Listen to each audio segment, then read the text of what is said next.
Hello बच्चों बेटे ਆਪਾਂ ਕਰ ਰਹੇ ਸੀ डिफरेंट टाइप्स ऑफ एंथैल्पीज ਜਿਹਦੇ ਵਿੱਚ ਆਪਾਂ ਨੈਕਸਟ ਕਰਦੇ ਹਾਂ ਬੇਟੇ बॉन्ड एंथैल्पी। ठीक है, बॉन्ड एंथैल्पी ਕੀ ਹੁੰਦੀ ਹੈ ਇਹਨੂੰ ਬੇਟੇ ਅਸੀਂ ਥਰਮੋਡਾਇਨਾਮਿਕਸ ਦੇ ਵਿੱਚ ਦੋ ਟਰਮਸ ਦੇ ਵਿੱਚ ਇਹਨੂੰ ਆਪਾਂ ਸਟੱਡੀ ਕਰਾਂਗੇ। ਡਾਇਆਟੋਮਿਕ ਜਿਹੜੇ ਹੈਗੇ ਮੋਲੀਕਿਊਲਸ ਉਹਨਾਂ ਵਾਸਤੇ ਅਸੀਂ ਡਿਫਰੈਂਟ ਟਰਮ ਯੂਜ਼ ਕਰਦੇ ਹਾਂ ਤੇ ਪੋਲੀ ਐਟੋਮਿਕ ਮੋਲੀਕਿਊਲਸ ਹੈ ਜਿਹੜੇ ਉਹਦੇ ਵਾਸਤੇ ਅਸੀਂ ਡਿਫਰੈਂਟ ਲੈਂਦੇ ਹਾਂ। ठीक है, ਪਹਿਲਾਂ ਆਪਾਂ ਲੈਂਦੇ ਹਾਂ बॉन्ड डिसोसीएशन एंथैल्पी, तो दूसरी जी टर्म लवांगे आप मीन बॉन्ड एंथैल्पी।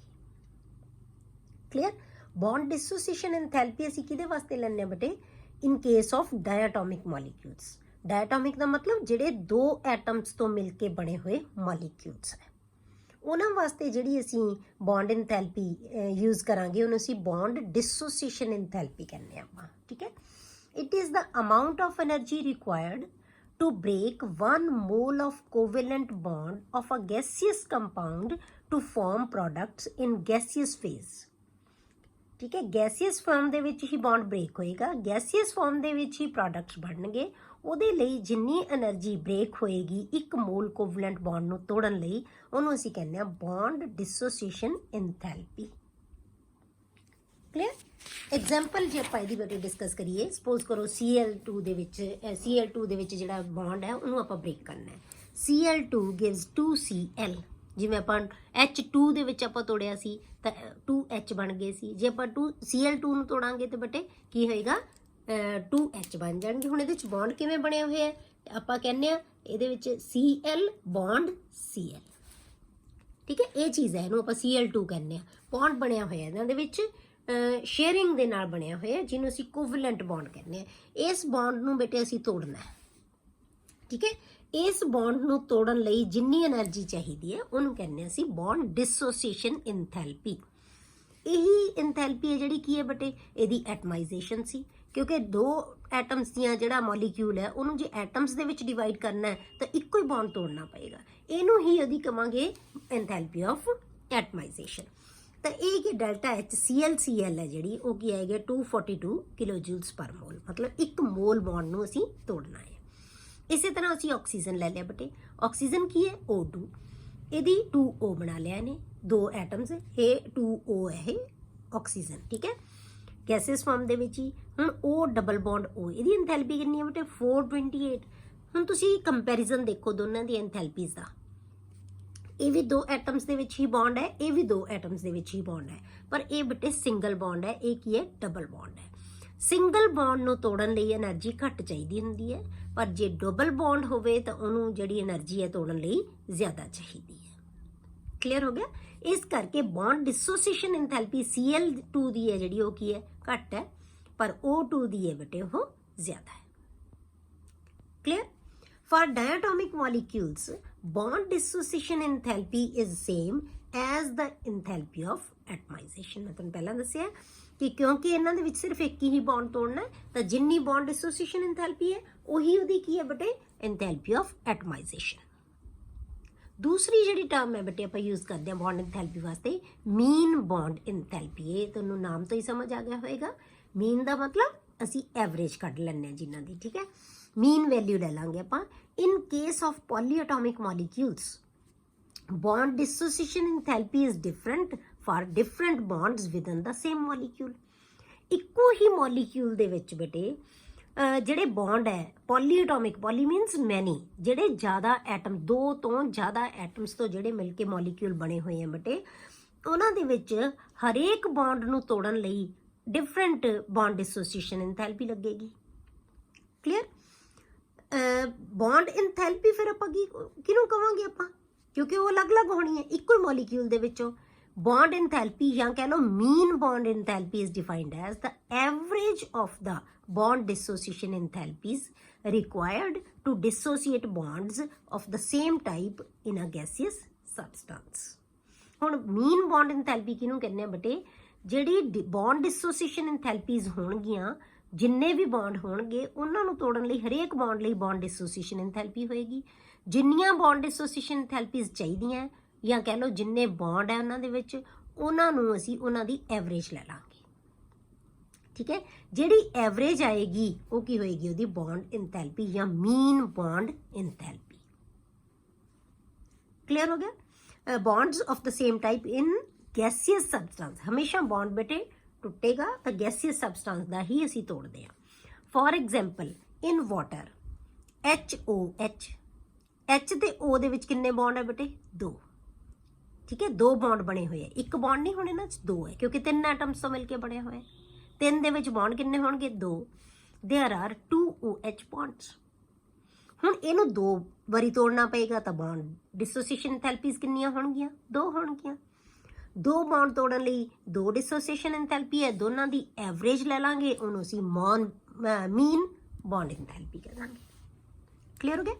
HOH नूं तोड़िया तो की बन गया H + OH, एक बॉन्ड टुट गया इत्थों, एंथैल्पी आ गई साडे कोले A।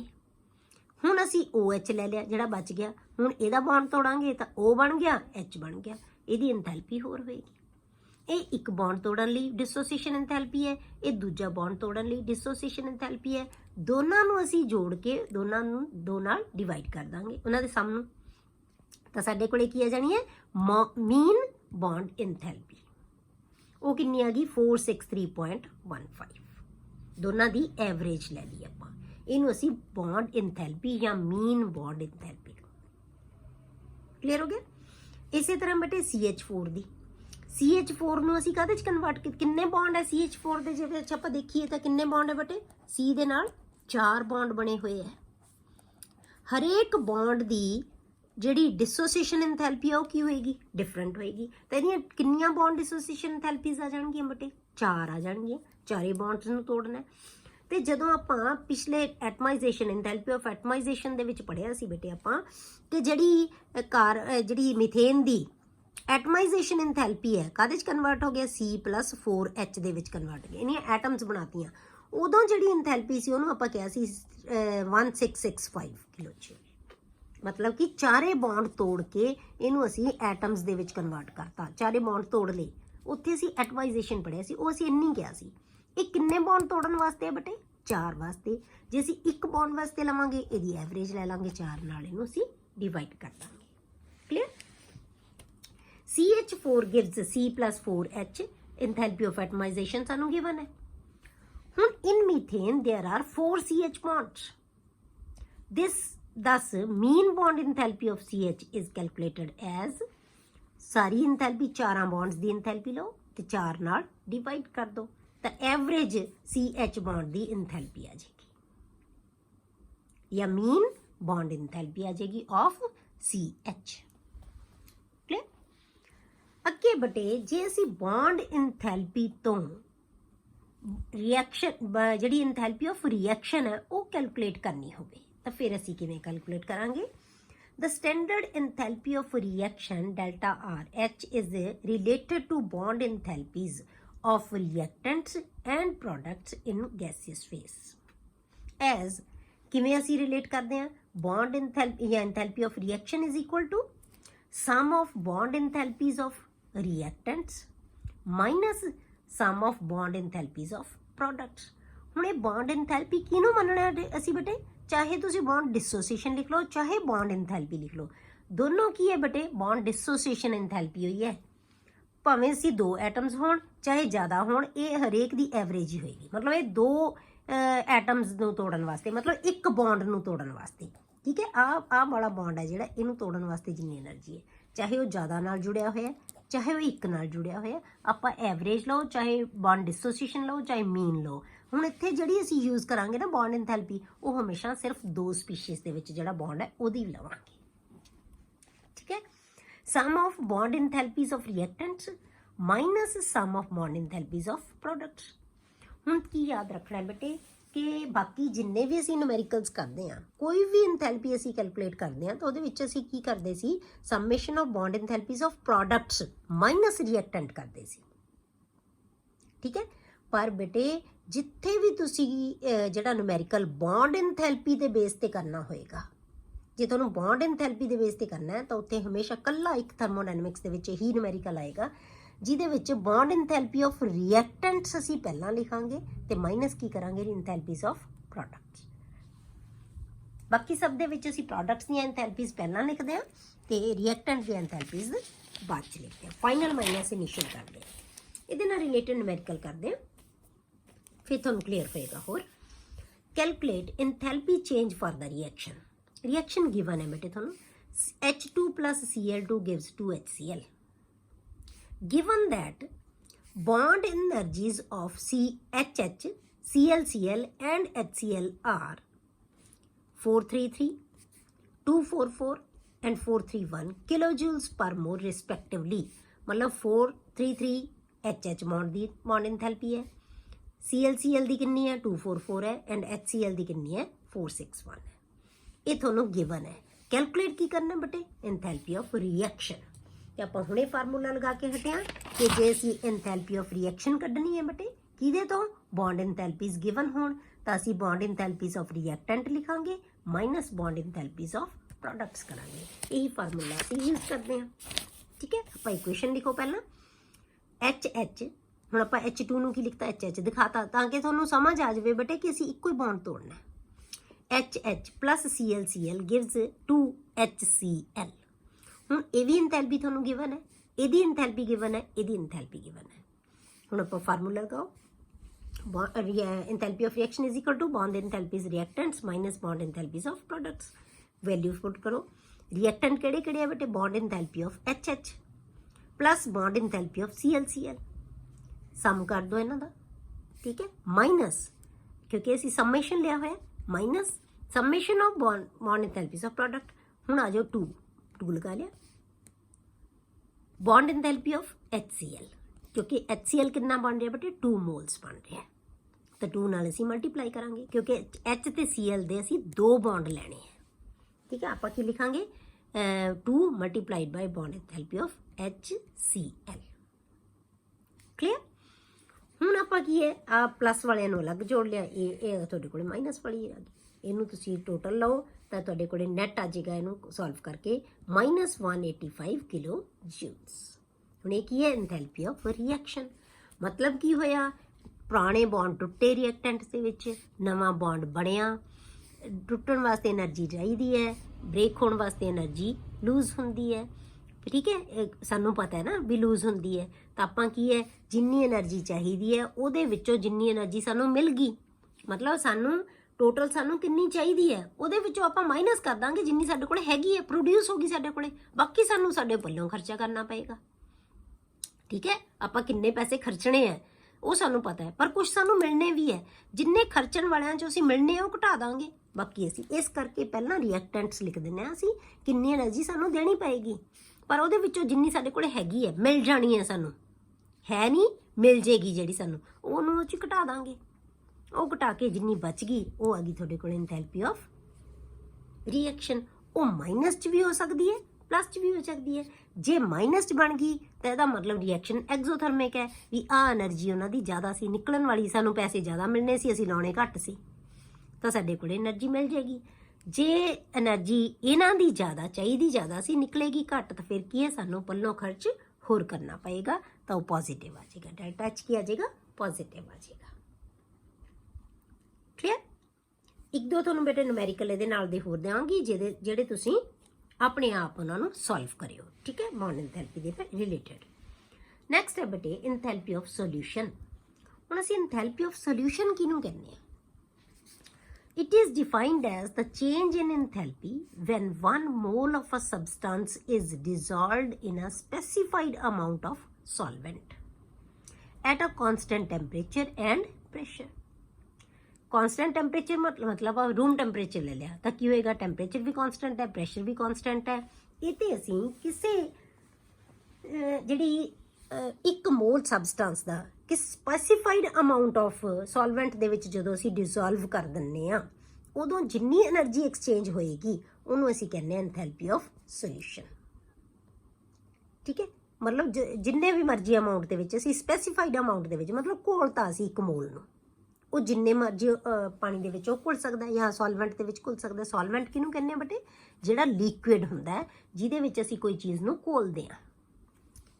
पर जे असी enthalpy of solution at infinite dilution लईए इनफाइनाइट डायल्यूशन कदों है मतलब सोल्यूशन असी इन्ना डायल्यूट कर दईए इन्ना लिक्विड पा दईए उहदे विच कि जिहड़ी चेंज इन इंथैल्पी है ना वो जीरो हो जाए होवे ही ना मुड़ के चेंज इंथैल्पी दे विच चेंज ही ना आवे मतलब कि जिहड़े मॉलीक्यूल्स है ना ਜਿਹੜੇ ਅਸੀਂ ਜਿਹਦਾ ਸੋਲੂਸ਼ਨ ਬਣਾਵਾਂਗੇ, ਜਿਵੇਂ ਆਪਾਂ ਸ਼ੂਗਰ ਸੋਲੂਸ਼ਨ ਬਣਾਇਆ, ਸ਼ੂਗਰ ਦੇ ਜਿਹੜੇ ਮੋਲੀਕਿਊਲ ਹੈ ਨਾ ਬੇਟੇ, ਉਹ ਇੰਨੀ ਦੂਰ ਹੋ ਜਾਣ, ਇੰਨਾ ਡਾਇਲੂਟ ਕਰ ਦਈਏ ਅਸੀਂ ਸੋਲੂਸ਼ਨ ਨੂੰ ਕਿ ਉਹਨਾਂ ਦੇ ਵਿੱਚ ਕੋਈ ਇੰਟਰੈਕਸ਼ਨ ਹੀ ਨਾ ਰਵੇ।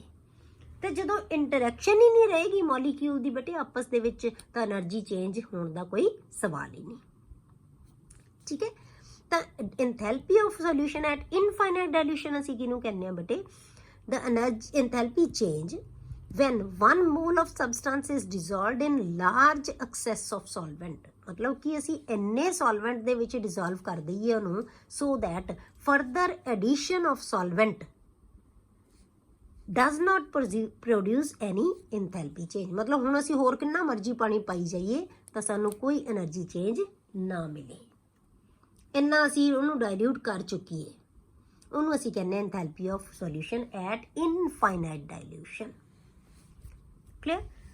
ਹੁਣ ਜੇ ਬੇਟੇ ਆਪਾਂ ਐਂਥੈਲਪੀ ਆਫ ਸੋਲੂਸ਼ਨ ਨੂੰ, ਡਾਇਲੂਟ ਸੋਲੂਸ਼ਨ ਦੀ ਐਂਥੈਲਪੀ ਨੂੰ ਆਪਾਂ ਲਿਖਣਾ ਹੋਵੇ, ਆਪਾਂ ਕਿਵੇਂ ਐਕਸਪ੍ਰੈਸ ਕਰਾਂਗੇ ਉਹਨੂੰ? Delta solution H0 is equal to delta lattice, ਮਤਲਬ ਕਿ lattice enthalpy minus plus hydration enthalpy. ਜਿਹੜੀ ਐਂਥੈਲਪੀ ਆਫ ਸੋਲੂਸ਼ਨ ਹੈ ਨਾ ਬੇਟੇ, ਉਹ ਲੈਟਿਸ ਐਂਥੈਲਪੀ ਤੇ ਹਾਈਡਰੇਸ਼ਨ ਐਂਥੈਲਪੀ ਦਾ ਸਮ ਹੈ। ਕਲੀਅਰ ਹੋ ਗਿਆ? ਸੋਲੂਸ਼ਨ ਦੀ ਜਿਹੜੀ ਐਂਥੈਲਪੀ ਹੈ। ਹੁਣ ਲੈਟਿਸ ਐਂਥੈਲਪੀ ਕੀ ਹੁੰਦੀ ਹੈ ਬੇਟੇ? ਲੈਟਿਸ ਐਂਥੈਲਪੀ ਅਸੀਂ ਕਿਹਨੂੰ ਕਹਿੰਦੇ ਆ? ਜਿਹੜੇ ਆਇਨਿਕ ਕੰਪਾਊਂਡਸ ਹੁੰਦੇ ਆ ਉਹ ਬੇਟੇ ਹਮੇਸ਼ਾ ਇੱਕ 3 ਡਾਇਮੈਂਸ਼ਨਲ ਸਟਰਕਚਰ ਬਣਾ ਕੇ ਰਹਿੰਦੇ, ਇੱਕ ਨੈਟਵਰਕ ਬਣਾ ਕੇ ਰਹਿੰਦੇ ਆ। ਠੀਕ ਹੈ, ਉਸ ਨੈਟਵਰਕ ਨੂੰ ਤੋੜਨ ਵਾਸਤੇ ਬੇਟੇ ਸਾਨੂੰ, ਉਸ ਨੈਟਵਰਕ ਦੇ ਇੱਕ ਮੋਲ ਨੂੰ ਤੋੜਨ ਵਾਸਤੇ ਜਿੰਨੀ એનર્ਜੀ ਸਾਨੂੰ ਚਾਹੀਦੀ ਹੈ ਉਹਨੂੰ ਕਹਿੰਦੇ ਅਸੀਂ ਲੈਟਿਸ ਐਂਥੈਲਪੀ ਜਾਂ ਲੈਟਿਸ એનર્ਜੀ। ਇੱਕ ਮੋਲ ਜਿਹੜਾ ਸਾਡੇ ਕੋਲੇ ਸਟਰਕਚਰ ਹੈ, ਲੈਟਿਸ ਹੈ, ਜਿਹੜਾ ਸਟਰਕਚਰ ਬਣਾਉਂਦਾ ਹੈ ਨਾ, ਜਿਹੜਾ ਮਤਲਬ ਆਪਾਂ ਕਹਿ ਲਓ ਕਿ ਇੱਕ ਨੈਟਵਰਕ ਬਣ ਗਿਆ, ਉਸ ਨੈਟਵਰਕ ਨੂੰ ਅਸੀਂ ਲੈਟਿਸ ਕਹਿ ਦਿੰਦੇ ਹਾਂ। ਜਿਹੜਾ ਅਰੇਂਜਮੈਂਟ ਆਫ ਐਟਮਸ ਹੋਏਗਾ ਉਹਨੂੰ ਅਸੀਂ ਲੈਟਿਸ ਕਹਿ ਦਿੰਦੇ ਹਾਂ।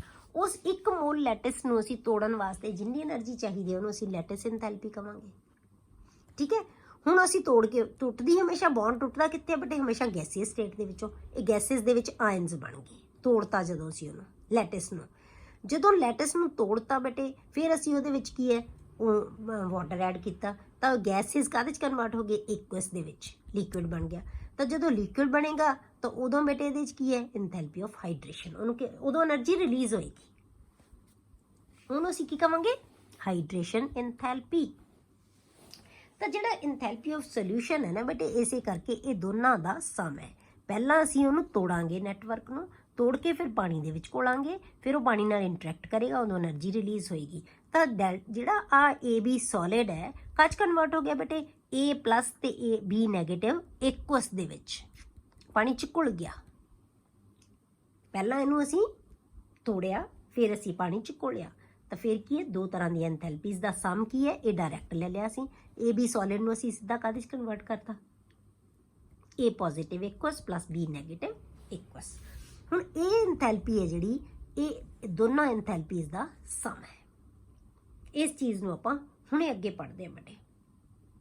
ਠੀਕ ਹੈ, ਕਿ ਇਹ ਦੋਨਾਂ ਦਾ, ਇਹ ਜਿਹੜੇ ਦੋਨੋਂ ਹੈ ਇਹ ਬਰਾਬਰ ਕਿਉਂ ਹੈ? ਕਲੀਅਰ? ਇਹ ਆ ਗਈ ਬੇਟੇ ਜਿਹੜੀ ਹੈ ਐਂਥੈਲਪੀ ਆਫ ਸੋਲੂਸ਼ਨ। ਹੁਣ ਆਪਾਂ ਦੇਖਦੇ ਹਾਂ ਬੇਟੇ ਐਂਥੈਲਪੀ ਆਫ ਹਾਈਡਰੇਸ਼ਨ। ਹੁਣ ਹਾਈਡਰੇਸ਼ਨ ਐਂਥੈਲਪੀ ਕਿਹਨੂੰ ਕਹਿੰਦੇ ਆ? ਇਹ ਧਿਆਨ ਰੱਖਣਾ ਹੈ, ਐਂਥੈਲਪੀ ਆਫ ਸੋਲੂਸ਼ਨ ਤੇ ਐਂਥੈਲਪੀ ਆਫ ਹਾਈਡਰੇਸ਼ਨ 'ਚ ਫਰਕ ਹੈ ਬੇਟੇ। ਐਂਥੈਲਪੀ ਆਫ ਸੋਲੂਸ਼ਨ ਦਾ ਮਤਲਬ ਅਸੀਂ ਪਾਣੀ 'ਚ ਘੋਲਤਾ ਚੀਜ਼ ਨੂੰ, ਪਾਣੀ ਦੇ ਵਿੱਚ ਘੁਲ ਗਈ ਚੀਜ਼, ਸੋਲੂਬਲ ਹੋ ਗਈ। ਪਰ ਐਂਥੈਲਪੀ ਆਫ ਹਾਈਡਰੇਸ਼ਨ ਹੈ, ਇਹ ਬੇਟੇ ਸੋਲਿਡ ਸੋਲੂਸ਼ਨ ਦੀ ਹੁੰਦੀ ਹੈ। ਸੋਲਿਡ ਜਿਹੜਾ ਹੈਗਾ, ਕੋਈ ਵੀ ਚੀਜ਼ ਹੈ ਜਿਹੜੀ ਸੋਲਿਡ ਹੈ ਉਹਦੀ ਹੋਏਗੀ, ਸੌਲਟ ਦੀ, ਕਿਸੇ ਵੀ ਸੋਲਿਡ ਸਾਲਟ ਦੀ ਹੋਏਗੀ ਇਹ। ਠੀਕ ਹੈ, enthalpy of hydration. It is defined as the change in enthalpy when 1 mole of anhydrous salt, anhydrous salt ਕਿਹਦਾ ਹੁੰਦਾ ਬੇਟੇ? ਜਿਹਦੇ 'ਚ ਬਿਲਕੁਲ ਪਾਣੀ ਨਾ ਹੋਵੇ, changes to a hydrated salt। hydrated salt ਕੀ ਹੁੰਦਾ ਬੇਟੇ? ਜਿਹਦੇ ਵਿੱਚ water of crystallization ਹੁੰਦਾ ਹੈ। ਇਹ ਹੁਣ ਤੁਸੀਂ ਛੋਟੀ ਕਲਾਸਿਸ 'ਚ ਪੜ੍ਹਿਆ ਹੋਏਗਾ ਕਿ water of crystallization ਕੀ ਹੁੰਦਾ ਹੈ। ਜਿਹੜੇ ਸਾਲਟ ਦੇ ਨਾਲ ਵਾਟਰ ਮੋਲੀਕਿਊਲਸ ਅਟੈਚਡ ਹੁੰਦੇ ਹੋਏਗਾ ਉਹ ਸੋਲਿਡ ਹੀ। ਇਹ ਨਹੀਂ ਹੈ ਕਿ ਤੁਹਾਨੂੰ ਲੱਗੇਗਾ ਕਿ ਉਹਦੇ 'ਚ ਪਾਣੀ ਹੈਗਾ, ਪਾਣੀ ਇੱਦਾਂ ਨਹੀਂ ਪ੍ਰੈਜ਼ੈਂਟ ਹੋਏਗਾ, ਉਹਦੇ ਨਾਲ ਵਾਟਰ ਮਾਲੀਕਿਊਲ ਅਟੈਚਡ ਹੋਣੇ, ਉਹਨੇ ਬੌਂਡ ਬਣਾਏ ਹੋਏ ਹੋਣਗੇ ਵਾਟਰ ਮਾਲੀਕਿਊਲਸ ਨੇ ਕਾਪਰ ਸਲਫੇਟ ਤੇ। ਜਿਵੇਂ ਆਪਾਂ ਕਾਪਰ ਸਲਫੇਟ ਦੀ ਐਗਜ਼ਾਮਪਲ ਲੈਂਦੇ ਹਾਂ, ਠੀਕ ਹੈ। ਜੇ ਆਪਾਂ 1 ਮੋਲ ਐਨਹਾਈਡਰਸ ਸਾਲਟ ਨੂੰ ਉਹਦੇ ਹਾਈਡਰੇਟਡ ਸਾਲਟ ਦੇ ਵਿੱਚ ਬੇਟੇ ਆਪਾਂ ਚੇਂਜ ਕਰਨਾ ਹੈ, ਤਾਂ ਉਦੋਂ ਜਿੰਨੀ ਇੰਥੈਲਪੀ ਚੇਂਜ ਆਏਗੀ ਨਾ, ਉਹਨੂੰ ਅਸੀਂ ਕਹਿੰਦੇ ਹਾਂ ਇੰਥੈਲਪੀ ਆਫ ਹਾਈਡਰੇਸ਼ਨ। ਕਿਵੇਂ ਕਰਾਂਗੇ? By combining with specified number of moles of water. ਇਹ ਨਹੀਂ ਕਿ ਵਾਟਰ ਬਹੁਤ ਜ਼ਿਆਦਾ ਵਾਟਰ ਪਾਤਾ ਸੀ, ਕਿੰਨੇ ਵਾਟਰ ਮੋਲੀਕਿਊਲਸ ਦੇਣੇ ਆ ਉਹਨੂੰ? ਸਪੈਸੀਫਾਈਡ, ਜਿੰਨੇ ਉਹਦੇ ਹਾਈਡਰੇਟਡ ਸਾਲਟ ਦੇ ਵਿੱਚ ਵਾਟਰ ਮੋਲੀਕਿਊਲਸ ਪ੍ਰੈਜ਼ੈਂਟ ਹੋ ਸਕਦੇ ਆ। ਜਿਵੇਂ ਆਪਾਂ ਐਗਜ਼ਾਮਪਲ ਲਈ ਕਾਪਰ ਸਲਫੇਟ, ਇਹ ਐਨਹਾਈਡਰਸ ਸਾਲਟ ਹੈ, ਅਸੀਂ 5 ਵਾਟਰ ਮੋਲੀਕਿਊਲਸ ਦਿੱਤੇ, ਲਿਕੁਇਡ ਲਿਖਿਆ ਆਪਾਂ, ਤਾਂ ਇਕੁਅਸ ਨਹੀਂ ਲਿਖਾਂਗੇ, ਇੰਨਾ ਪਾਣੀ ਨਹੀਂ ਪਾਉਣਾ ਕਿ ਆਪਾਂ ਜਿਹੜਾ ਹੈਗਾ ਘੁਲ ਜਾਵੇ ਉਹਦੇ 'ਚ। ਆਪਾਂ ਕੀ ਲੈਣਾ? ਲਿਕੁਇਡ ਦੇ 5 ਮੋਲਸ ਲਏ ਹੈ, ਤਾਂ ਇਹ ਕੀ ਹੈ? ਇਹ ਹਾਈਡਰੇਟਡ ਸਾਲਟ ਬਣ ਗਿਆ। ਇਹ ਵੀ ਸੋਲਿਡ ਹੈ ਬੇਟੇ, CuSO4 5 ਵਾਟਰ ਮੋਲੀਕਿਊਲਸ। ਇਹ ਐਨਹਾਈਡਰਸ ਸਾਲਟ ਸੀ, ਇਹ ਹਾਈਡਰੇਟਡ ਸਾਲਟ ਬਣ ਗਿਆ। ਐਨਹਾਈਡਰਸ ਤੋਂ ਹਾਈਡਰੇਟਡ ਬਣਾਉਣ ਵਾਸਤੇ ਜਿੰਨੀ ਐਨਰਜੀ ਐਕਸਚੇਂਜ ਹੋਏਗੀ ਉਹਨੂੰ ਕਹਿੰਦੇ ਹਾਂ ਅਸੀਂ ਇੰਥੈਲਪੀ ਆਫ ਹਾਈਡਰੇਸ਼ਨ। ਤੇ ਆ ਗਿਆ, ਜਿਵੇਂ ਇਹਦੀ ਇੰਥੈਲਪੀ ਆਫ ਹਾਈਡਰੇਸ਼ਨ ਕੀ ਹੈ? -78.2 ਕਿਲੋਜੂਲ ਪਰ ਮੋਲ, ਠੀਕ ਹੈ। ਇਸੇ ਤਰ੍ਹਾਂ ਅਸੀਂ BaCl2 ਦੀ ਲੈਂਦੇ ਹਾਂ। BaCl2 ਐਨਹਾਈਡਰਸ ਸਾਲਟ ਹੈ, ਸੋਲਿਡ ਹੈ। ਇਹਨੂੰ 2 ਵਾਟਰ ਮੋਲੀਕਿਊਲਸ ਲਏ, ਕੀ ਬਣਾ ਲਿਆ? BaCl2 2 water molecules, solid. ਇਹ ਵੀ ਹੁਣ ਵੀ ਸੋਲਿਡ ਹੈ। ਇਹਦੀ ਇੰਥੈਲਪੀ ਆਫ ਹਾਈਡਰੇਸ਼ਨ ਹੈ ਜਿਹੜੀ, ਉਹ ਕੀ ਹੈ? -29.4 ਕਿਲੋਜੂਲਸ ਪਰ ਮੋਲ, ਠੀਕ ਹੈ। ਇਹ ਆ ਜਾਏਗੀ ਇੰਨੇ ਕਿਲੋਜੂਲਸ ਪਰ ਮੋਲ। ਕਲੀਅਰ ਹੋ ਗਿਆ? ਨੈਕਸਟ ਹੈ ਬੇਟੇ, ਆਪਾਂ ਲੈਂਦੇ ਹਾਂ ਐਨਰਜੈਟਿਕਸ ਆਫ ਫੇਜ਼ ਚੇਂਜਿਸ। ਜਿਸ ਫੇਜ਼, ਹੁਣ ਸਾਨੂੰ ਪਤਾ ਹੈ ਕਿ ਮੈਟਰ ਹੈ ਬੇਟੇ 3 ਫੇਜ਼ਿਸ ਦੇ ਵਿੱਚ ਐਗਜ਼ਿਸਟ ਕਰਦਾ, 3 ਸਟੇਟਸ ਦੇ ਵਿੱਚ ਐਗਜ਼ਿਸਟ ਕਰਦਾ ਹੈ। ਸੋਲਿਡ ਹੈ, ਲਿਕੁਇਡ ਹੈ ਤੇ ਗੈਸ ਹੈ। ਹੁਣ ਅਸੀਂ ਇੱਕ ਸਟੇਟ ਨੂੰ ਦੂਜੀ ਸਟੇਟ ਦੇ ਵਿੱਚ ਕਨਵਰਟ ਕਰ ਦਿੰਦੇ ਹਾਂ। ਜਦੋਂ ਅਸੀਂ ਇੱਕ ਸਟੇਟ ਨੂੰ ਦੂਜੀ ਸਟੇਟ 'ਚ ਕਨਵਰਟ ਕਰਾਂਗੇ ਬੇਟੇ, ਤਾਂ ਉਹਦੇ ਵਿੱਚ ਐਨਰਜੀ ਐਕਸਚੇਂਜ ਹੁੰਦੀ ਹੈ, ਠੀਕ ਹੈ। ਇੱਕ ਸਟੇਟ ਨੂੰ ਦੂਜੀ ਸਟੇਟ 'ਚ ਬਦਲਣਾ ਅਸੀਂ, ਤਾਂ ਕੀ ਹੈ? ਉਹਦੇ ਵਿੱਚ ਐਨਰਜੀ ਚੇਂਜ ਆਏਗੀ। ਹੁਣ ਡਿਊਰਿੰਗ ਜਿਹੜੀ ਸਟੇਟ ਚੇਂਜ ਹੈ, ਜਿੰਨੀ ਐਨਰਜੀ ਐਕਸਚੇਂਜ ਹੋਏਗੀ ਉਹਨੂੰ ਇੰਥੈਲਪੀ ਆਫ ਫੇਜ਼ ਚੇਂਜ ਕਹਿ ਦਾਂਗੇ ਆਪਾਂ। ਹੁਣ ਇਸੇ ਤਰ੍ਹਾਂ ਇਹਨੂੰ ਅਲੱਗ-ਅਲੱਗ ਇੰਥੈਲਪੀਜ਼ ਲੈਂਦੇ ਹਾਂ। ਤਿੰਨਾਂ ਵਾਸਤੇ 3 ਇੰਥੈਲਪੀਜ਼ ਲਵਾਂਗੇ। ਪਹਿਲਾਂ ਲਵਾਂਗੇ ਇੰਥੈਲਪੀ ਆਫ ਫਿਊਜ਼ਨ। ਫਿਊਜ਼ਨ ਦਾ ਮਤਲਬ ਕਿਸੇ ਚੀਜ਼ ਨੂੰ ਅਸੀਂ ਲਿਕੁਇਡ ਫਾਰਮ ਦੇ ਵਿੱਚ ਕਨਵਰਟ, ਪਿਘਲਾ ਦੇਣਾ, ਕਿਸੇ ਚੀਜ਼ ਨੂੰ ਫਿਊਜ਼ ਕਰ ਦੇਣਾ, ਠੀਕ ਹੈ। ਤਾਂ ਇਹਨੂੰ ਅਸੀਂ ਇੰਥੈਲਪੀ ਆਫ ਫਿਊਜ਼ਨ ਕਹਿੰਦੇ ਹਾਂ। ਇਹਦਾ ਮਤਲਬ ਜਦੋਂ ਅਸੀਂ ਸੋਲਿਡ ਨੂੰ ਲਿਕੁਇਡ ਦੇ ਵਿੱਚ ਕਨਵਰਟ ਕਰਨਾ ਹੈ, 1 ਮੋਲ ਸੋਲਿਡ ਨੂੰ ਅਸੀਂ ਉਹਦੀ ਲਿਕੁਇਡ ਫਾਰਮ 'ਚ ਕਨਵਰਟ ਕਰਾਂਗੇ, ਤਾਂ ਉਦੋਂ ਜਿੰਨੀ ਐਨਰਜੀ ਐਕਸਚੇਂਜ ਹੋਏਗੀ ਉਹਨੂੰ ਕਹਾਂਗੇ ਇੰਥੈਲਪੀ ਆਫ ਫਿਊਜ਼ਨ। ਤੇ ਇਹਨੂੰ ਕਦੇ ਨਾਲ ਲਿਖਦੇ ਹਾਂ? Delta FUSH। It may be defined as the change in enthalpy when 1 mole of a solid changes to its liquid state। ਜਦੋਂ 1 ਮੋਲ ਸੋਲਿਡ ਉਹਦੀ ਲਿਕੁਇਡ ਸਟੇਟ ਦੇ ਵਿੱਚ ਕਨਵਰਟ ਹੋ ਜਾਂਦਾ ਹੈ ਬੇਟੇ, ਤਾਂ ਉਹਨੂੰ ਅਸੀਂ ਕਹਿੰਦੇ ਹਾਂ at it's melting point. Melting point ਦੇ ਉੱਤੇ 1 ਮੋਲ ਸੋਲਿਡ ਜਦੋਂ ਉਹਦੇ ਲਿਕੁਇਡ ਸਟੇਟ ਦੇ ਵਿੱਚ ਆ ਜਾਂਦਾ ਹੈ, ਉਹਨੂੰ ਕਹਿੰਦੇ ਇੰਥੈਲਪੀ ਆਫ ਫਿਊਜ਼ਨ। ਜਿਵੇਂ ਆਪਾਂ ਲੈ ਲਿਆ ਵਾਟਰ, ਆਪਾਂ ਲੈ ਲਈ H2O ਦੀ ਐਗਜ਼ਾਮਪਲ। ਆਈਸ ਲੈ ਲਈ, ਇਹਨੂੰ ਕੀ ਮੰਨਾਂਗੇ ਆਪਾਂ? ਆਈਸ। ਸੋਲਿਡ ਕੀ ਹੈ ਇਹ? ਆਈਸ। ਆਈਸ ਲੈ ਲਈ ਅਸੀਂ, 1 ਮੋਲ ਆਈਸ। 1 ਮੋਲ ਆਈਸ ਨੂੰ ਅਸੀਂ ਲਿਕੁਇਡ ਫਾਰਮ ਦੇ ਵਾਟਰ ਦੇ ਵਿੱਚ ਕਨਵਰਟ ਕਰਨਾ ਹੈ ਬੇਟੇ, ਠੀਕ ਹੈ। ਇਹ ਕੀ ਹੈ? ਆਈਸ।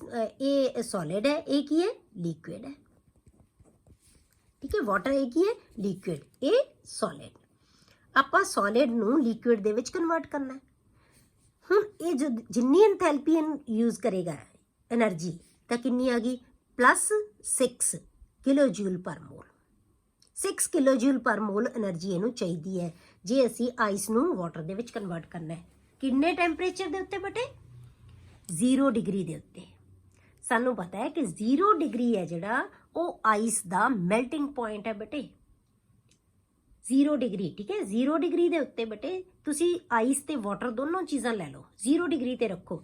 ਜਿੰਨੀ ਆਈਸ ਹੈ ਉਨੀ ਆਈਸ ਰਹੇਗੀ, ਜਿੰਨਾ ਵਾਟਰ ਹੈ ਉਨਾ ਵਾਟਰ ਰਹੇਗਾ, ਕਿਉਂਕਿ ਵਾਟਰ ਦਾ ਉਹ ਫਰੀਜ਼ਿੰਗ ਪੁਆਇੰਟ ਵੀ ਹੈ ਤੇ ਆਈਸ ਦਾ ਉਹ ਮੈਲਟਿੰਗ ਪੁਆਇੰਟ ਵੀ ਹੈ 0 ਤੇ। 0 ਤੋਂ ਟੈਂਪਰੇਚਰ ਥੋੜਾ ਜਿਹਾ ਤੁਸੀਂ ਘਟਾ ਦੋਗੇ ਤਾਂ ਸਾਰੀ ਦੀ ਸਾਰੀ ਆਈਸ ਬਣ ਜਾਏਗੀ। ਜੇ 0 ਤੋਂ ਥੋੜਾ ਜਿਹਾ ਟੈਂਪਰੇਚਰ ਵਧਾ ਦੋਗੇ ਤਾਂ ਸਾਰੇ ਦਾ ਸਾਰਾ ਉਹ ਪਾਣੀ ਬਣ ਜਾਏਗਾ। ਕਲੀਅਰ ਹੋ ਗਿਆ? 0 ਡਿਗਰੀ ਤੇ ਦੋਨੋਂ ਚੀਜ਼ਾਂ ਐਗਜ਼ਿਸਟ ਕਰਨਗੀਆਂ। ਉਹ ਵਾਟਰ ਦਾ ਜਿਹੜਾ ਫਰੀਜ਼ਿੰਗ ਪੁਆਇੰਟ ਵੀ ਹੈ ਤੇ ਉਹ ਆਈਸ ਦਾ ਮੈਲਟਿੰਗ ਪੁਆਇੰਟ ਵੀ ਹੈ। ਤਾਂ ਆਪਾਂ ਕਿਹਾ ਕਿ ਮੈਲਟਿੰਗ ਪੁਆਇੰਟ ਦੇ ਉੱਤੇ ਜਦੋਂ ਉਹ 1 ਮੋਲ ਸੋਲਿਡ ਨੂੰ ਲਿਕੁਇਡ 'ਚ ਚੇਂਜ ਕਰਾਂਗੇ ਤਾਂ ਇਹਦਾ ਇੰਥੈਲਪੀ ਆਫ ਫਿਊਜ਼ਨ ਕਿੰਨੇ ਤੇ ਹੋਏਗੀ ਐਟ ਜਿਹੜੀ ਆਪਾਂ ਇਹ ਇੰਥੈਲਪੀ ਲਈ ਹੈ ਉਹ ਕਿੰਨੇ ਤੇ ਹੈ 273 ਕੈਲਵਿਨ ਮਤਲਬ 0 ਡਿਗਰੀ ਸੈਲਸੀਅਸ। ਇਹਨੂੰ ਕੀ ਕਹਿੰਦੇ ਹਾਂ ਅਸੀਂ 0 ਡਿਗਰੀ ਸੈਲਸੀਅਸ, ਕਿਉਂਕਿ ਡਿਗਰੀ ਨੂੰ ਜੇ ਅਸੀਂ ਕੈਲਵਿਨ 'ਚ ਕਨਵਰਟ ਕਰਦੇ ਹਾਂ ਬਟੇ 273 ਕੇ ਆਪਾਂ ਐਡ ਕਰ ਦਿੰਦੇ ਹਾਂ ਤਾਂ ਕੈਲਵਿਨ ਟੈਂਪਰੇਚਰ ਬਣ ਜਾਂਦਾ ਹੈ। ਕਲੀਅਰ। ਇਸੇ ਤਰ੍ਹਾਂ ਬੇਟੇ ਜੇ ਅਸੀਂ ਇੰਥੈਲਪੀ ਆਫ ਫਿਊਜ਼ਨ NaCl ਦੀ ਲਈਏ ਤਾਂ NaCl ਦਾ ਮੈਲਟਿੰਗ ਪੁਆਇੰਟ ਹੁੰਦਾ 1074 ਕੈਲਵਿਨ। ਇਹਦਾ ਮੈਲਟਿੰਗ ਪੁਆਇੰਟ ਇਹ ਹੈ, ਉਹਦੀ ਇੰਥੈਲਪੀ ਕਿੰਨੀ ਹੈ ਬੇਟੇ 29 ਕਿਲੋ ਜੂਲ ਪਰ ਮੋਲ। ਨਮਕ ਬੇਟੇ ਪਿਘਲਦਾ ਨਹੀਂ ਹੈ। ਹੁਣ ਜੇਕਰ ਤੁਸੀਂ ਘਰ ਦੇ ਵਿੱਚ ਵੀ ਦੇਖਦੇ ਹੋਵੋਗੇ ਤੁਸੀਂ ਜਦੋਂ ਆਪਾਂ ਕੋਈ ਬੇਕ ਕਰਨੀ ਹੈ ਕੋਈ ਚੀਜ਼ ਤਾਂ ਅਸੀਂ ਜਿਹੜਾ ਕੰਟੇਨਰ ਦੇ ਵਿੱਚ ਕੋਈ ਚੀਜ਼ ਬੇਕ ਕਰਦੇ ਹਾਂ ਤਾਂ ਉਹਦੇ ਵਿੱਚ ਨਮਕ ਪਾ ਦਿੰਦੇ ਹਾਂ, ਕਿਉਂਕਿ ਇਹਦਾ ਮੈਲਟ ਨਹੀਂ ਕਰਦਾ। ਇਹ ਕਿੰਨੇ ਤੇ 1074 ਕੈਲਵਿਨ ਟੈਂਪਰੇਚਰ ਤੇ ਜਾ ਕੇ ਇਹ ਮੈਲਟ ਹੋਏਗਾ। ਕਲੀਅਰ।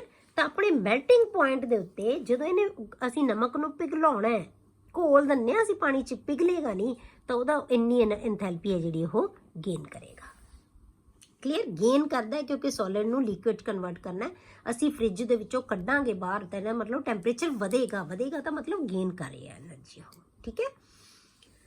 NaCl ਸੋਲਿਡ ਨੂੰ ਅਸੀਂ NaCl ਲਿਕੁਇਡ ਦੇ ਵਿੱਚ 1 ਮੋਲ ਨੂੰ ਕਨਵਰਟ ਕੀਤਾ ਤਾਂ ਇੰਥੈਲਪੀ ਆਫ ਫਿਊਜ਼ਨ ਕੀ ਬਣ ਗਈ +29 ਕਿਲੋ ਜੂਲ ਪਰ ਮੋਲ। ਅਗਲਾ ਲੈਂਦੇ ਆਪਾਂ ਇੰਥੈਲਪੀ ਆਫ ਵੈਪੋਰਾਈਜੇਸ਼ਨ, ਮਤਲਬ ਸੋਲਿਡ ਤੋਂ ਲਿਕੁਇਡ ਤੋਂ ਵੈਪਰਸ ਦੇ ਵਿੱਚ ਗੈਸ ਦੇ ਵਿੱਚ ਕਨਵਰਟ ਕਰਨਾ, ਵੇਪਰ ਬਣਾਉਣੇ। ਠੀਕ ਹੈ। ਜਿਵੇਂ ਪਾਣੀ ਉੱਡ ਕੇ ਕੀ ਬਣਾ ਲੈਂਦਾ ਵੈਪੋਰਾਈਜ਼ ਹੋ ਜਾਂਦਾ ਨਾ, ਵੈਪਰਸ ਬਣ ਜਾਂਦੇ ਆ। It may be defined as the change in enthalpy when 1 mole of liquid at its boiling point changes to the gaseous state। ਹੁਣ boiling point ਤੇ ਜਾ ਕੇ 1 ਮੋਲ ਜਿਹੜਾ ਲਿਕੁਇਡ ਆ ਉਹਦੀ ਗੈਸਿਸ ਫਾਰਮ ਦੇ ਵਿੱਚ ਕਨਵਰਟ ਹੋ ਜਾਵੇ, ਉਦੋਂ ਜਿੰਨੀ ਇੰਥੈਲਪੀ ਚੇਂਜ ਆਏਗੀ ਉਹਨੂੰ ਕਹਿੰਦੇ ਆ ਇੰਥੈਲਪੀ ਆਫ ਵੈਪੋਰਾਈਜ਼ੇਸ਼ਨ। ਠੀਕ ਹੈ। ਤਾਂ ਆਪਾਂ ਲੈ ਲਿਆ ਲਿਕੁਇਡ ਫਾਰਮ ਦੇ ਵਿੱਚ ਵਾਟਰ, ਇਹਨੂੰ ਆਪਾਂ ਗੈਸਿਸ ਫਾਰਮ ਦੇ ਵਿੱਚ ਸਟੀਮ ਬਣਾਤੀ 1 ਮੋਲ ਨੂੰ, ਤਾਂ ਜਿੰਨੀ એનર્ਜੀ ਚੇਂਜ ਆਏਗੀ ਉਹ ਕਿੰਨੀ ਹੈ 40.6 ਕਿਲੋ ਜੂਲ ਪਰ ਮੋਲ। ਇਸੇ ਤਰ੍ਹਾਂ ਅਸੀਂ ਬੈਂਜ਼ੀਨ ਲਿਕੁਇਡ ਲੈ ਲਈ, ਇਹਨੂੰ ਅਸੀਂ ਗੈਸੀਅਸ ਸਟੇਟ 'ਚ ਕਨਵਰਟ ਕੀਤਾ, ਇਹਦੀ ਇੰਥੈਲਪੀ ਆਫ ਵੈਪੋਰਾਈਜ਼ੇਸ਼ਨ ਕੀ ਹੈ 30.5 ਕਿਲੋ ਜੂਲ ਪਰ ਮੋਲ। ਇਹਦਾ ਬੋਇਲਿੰਗ ਪੁਆਇੰਟ ਕੀ ਹੈ ਬੇਟੇ 373 100 ਡਿਗਰੀ ਸੈਲਸੀਅਸ। ਸਾਨੂੰ ਪਤਾ ਹੈ ਕਿ ਪਾਣੀ ਕਿੱਥੇ ਉਬਲਦਾ ਹੈ ਬੇਟੇ ਜਾ ਕੇ 100 ਡਿਗਰੀ ਸੈਲਸੀਅਸ ਦੇ ਉੱਤੇ। ਤਾਂ 1 ਮੋਲ ਅਸੀਂ ਪਾਣੀ ਲੈ ਲਿਆ, ਉਹਨੂੰ ਅਸੀਂ ਸਾਰਿਆਂ ਨੂੰ ਸਟੀਮ ਬਣਾਤੀ, ਜਿੰਨੀ એનર્ਜੀ ਯੂਜ਼ ਹੋਏਗੀ ਉਹ ਹੈਗੀ 40.6 ਕਿਲੋ ਜੂਲ। ਪਰ ਬੈਂਜ਼ੀਨ ਦੇ ਵਿੱਚ ਕੀ ਹੈ ਬੇਟੇ ਇਹ ਇੰਥੈਲਪੀ ਘੱਟ ਹੈ, ਇਹਦਾ ਟੈਂਪਰੇਚਰ ਵੀ ਕੀ ਹੈ ਘੱਟ ਹੈ। ਇਹ ਬੋਇਲ ਕਿੰਨੇ ਤੇ ਹੁੰਦਾ 100 ਡਿਗਰੀ ਤੇ, ਇਹ ਕਿੰਨੇ ਤੇ ਆਏਗਾ 353 ਕੈਲਵਿਨ ਤੇ, ਇਹ 373 ਕੈਲਵਿਨ ਤੇ, ਮਤਲਬ 80 ਡਿਗਰੀ ਤੇ ਆ ਜਾਏਗਾ ਇਹ। ਕਲੀਅਰ। ਹੁਣ ਇਹਦੇ ਵਿੱਚੋਂ ਇਹ ਫਰਕ ਕਿਉਂ ਹੁੰਦਾ ਬੇਟੇ, ਇਹ ਡਿਪੈਂਡ ਕਰਦਾ ਉਹਨਾਂ ਦੇ ਵਿੱਚ ਫੋਰਸਿਸ ਆਫ ਅਟਰੈਕਸ਼ਨ ਕਿੰਨੀਆਂ, ਜਿਹਦੇ 'ਚ ਫੋਰਸਿਸ ਆਫ ਅਟਰੈਕਸ਼ਨ ਜ਼ਿਆਦਾ ਹੋਣਗੀਆਂ, ਕਿਉਂਕਿ ਸਾਨੂੰ ਪਤਾ ਹੈ ਕਿ ਵਾਟਰ ਦੇ ਵਿੱਚ ਹਾਈਡਰੋਜਨ ਬੌਂਡਿੰਗ ਬਣੀ ਹੋਈ ਹੁੰਦੀ ਹੈ। ਇਹ ਸਾਰੇ ਮੋਲੀਕਿਊਲ ਹਾਈਡਰੋਜਨ ਬੌਂਡਿੰਗ ਦੇ ਥਰੂ ਇੱਕ ਦੂਜੇ ਨਾਲ ਜੁੜੇ ਹੁੰਦੇ ਆ, ਇਸ ਕਰਕੇ ਇਹਦੀ એનર્ਜੀ ਜ਼ਿਆਦਾ ਹੈ। ਇਹਦੇ ਵਿੱਚ ਕੋਈ ਹਾਈਡਰੋਜਨ ਬੌਂਡਿੰਗ ਨਹੀਂ, ਇਹਦੇ ਫੋਰਸਿਸ ਘੱਟ ਹੈ। ਜਿੰਨੀ ਫੋਰਸਿਸ ਘੱਟ ਹੋਣਗੀਆਂ ਉਨੀ ਛੇਤੀ ਕੋਈ ਚੀਜ਼ ਇਵੈਪੋਰੇਟ ਹੁੰਦੀ ਹੈ। ਜਿਵੇਂ ਆਪਾਂ ਕੋਈ ਚੀਜ਼ ਹੋਰ ਲੈ ਲਈਏ, ਸਪਿਰਿਟ ਹੈ, ਅਲਕੋਹਲ ਹੈ, ਉਹਨਾਂ ਦੇ ਵਿੱਚ ਫੋਰਸਿਸ ਕੀ ਹੈ ਹੋਰ ਘੱਟ ਹੈ, ਉਹ ਛੇਤੀ ਵੈਪਰਸ ਬਣਾ ਲੈਂਦੇ ਹੈ। ਠੀਕ ਹੈ। ਤਾਂ ਫੋਰਸਿਸ ਤੇ ਡਿਪੈਂਡ ਕਰੇਗੀ ਕਿੰਨੀ ਹੈ। ਅਗਲੀ ਇੰਥੈਲਪੀ ਹੈ ਬੇਟੇ ਇੰਥੈਲਪੀ ਆਫ ਸਬਲੀਮੇਸ਼ਨ। ਹੁਣ ਇੰਥੈਲਪੀ ਆਫ ਸਬਲੀਮੇਸ਼ਨ ਕਿਹਨੂੰ ਕਹਿੰਦੇ ਆ ਬੇਟੇ, ਸਬਲਾਈਮਸ ਬੇਟੇ ਉਹ ਹੁੰਦੇ ਆ ਜਿਹੜੇ ਸੋਲਿਡ ਤੋਂ ਡਾਇਰੈਕਟ ਗੈਸ 'ਚ ਕਨਵਰਟ ਹੋ ਜਾਂਦੇ ਆ, ਲਿਕੁਇਡ ਫਾਰਮ ਉਹਨਾਂ ਦੇ ਵਿੱਚ ਨਹੀਂ ਆਉਂਦੀ। The change in enthalpy when 1 mole of solid changes directly to its gaseous state below its melting point. ਮਤਲਬ ਮੈਲਟਿੰਗ ਪੁਆਇੰਟ ਆਉਣ ਤੋਂ ਪਹਿਲਾਂ ਹੀ ਉਹ ਗੈਸ ਬਣ ਜਾਵੇ। ਜੇ ਮੈਲਟਿੰਗ ਪੁਆਇੰਟ ਆ ਗਿਆ ਫਿਰ ਤਾਂ ਮੈਲਟ ਹੋ ਜਾਏਗਾ ਨਾ। ਠੀਕ ਹੈ। Below its melting point. For example iodine ਲੈ ਲਈ ਆਪਾਂ, ਆਇਓਡੀਨ ਸੋਲਿਡ ਨੂੰ ਅਸੀਂ ਆਇਓਡੀਨ ਗੈਸ 'ਚ ਕਨਵਰਟ ਕਰਤਾ ਬੇਟੇ, ਤਾਂ ਕੀ ਬਣ ਗਿਆ ਇੰਥੈਲਪੀ ਆਫ ਸਬਲੀਮੇਸ਼ਨ ਆ ਗਈ, ਕਿੰਨੀ ਹੈ +62.4 ਕਿਲੋ ਜੂਲ ਪਰ ਮੋਲ। ਇੰਨੀ એનર્ਜੀ ਇਹ ਗੇਨ ਕਰੇਗਾ ਤਾਂ ਸੋਲਿਡ ਗੈਸ 'ਚ ਕਨਵਰਟ ਹੋ ਜਾਏਗਾ। ਹੁਣ ਸੋਲਿਡ ਦੀ ਜਿਹੜੀ ਆਪਾਂ ਇੰਥੈਲਪੀ ਆਫ ਸਬਲੀਮੇਸ਼ਨ ਹੈ ਬੇਟੇ ਉਹ ਕਿਹਨੂੰ ਕਵਾਂਗੇ ਅਸੀਂ, ਇੰਥੈਲਪੀ ਆਫ ਫਿਊਜ਼ਨ ਪਲੱਸ ਇੰਥੈਲਪੀ ਆਫ ਵੈਪੋਰਾਈਜ਼ੇਸ਼ਨ। ਮਤਲਬ ਜਿੰਨੀ ਇੰਥੈਲਪੀ ਉਹਨੂੰ ਪਿਘਲਾਉਣ ਵਾਸਤੇ ਚਾਹੀਦੀ ਹੈ, ਫਿਰ ਪਿਘਲੀ ਹੋਈ ਚੀਜ਼ ਨੂੰ ਗੈਸ ਬਣਾਉਣ ਵਾਸਤੇ ਜਿੰਨੀ ਇੰਥੈਲਪੀ ਚਾਹੀਦੀ ਹੈ, ਦੋਨਾਂ ਇੰਥੈਲਪੀਜ਼ ਨੂੰ ਜੋੜ ਦਿਓ ਤਾਂ ਕੀ ਬਣ ਜਾਏਗੀ ਇੰਥੈਲਪੀ ਆਫ ਸਬਲੀਮੇਸ਼ਨ। ਮਤਲਬ ਸੋਲਿਡ ਤੋਂ ਸਿੱਧਾ ਗੈਸ 'ਚ। ਇਹ ਪਹਿਲਾਂ ਸੋਲਿਡ ਤੋਂ ਲਿਕੁਇਡ ਉਹ એનર્ਜੀ ਲਓ, ਫਿਰ ਲਿਕੁਇਡ ਤੋਂ ਗੈਸ ਉਹ એનર્ਜੀ ਲਓ, ਦੋਨਾਂ ਨੂੰ ਸਮ ਕਰ ਦਿਓ, ਕੀ ਆ ਜਾਏਗੀ ਇੰਥੈਲਪੀ ਆਫ ਸਬਲੀਮੇਸ਼ਨ। ਕਲੀਅਰ? ਅੱਗੇ ਬਟੇ ਆਪਾਂ ਇਹਨਾਂ ਦੇ ਨਾਲ ਰਿਲੇਟਡ ਜਿਹੜਾ ਲਾਅ ਹੈ ਉਹ ਡਿਸਕਸ ਕਰਾਂਗੇ, ਹੈਸਿਸ ਲਾਅ।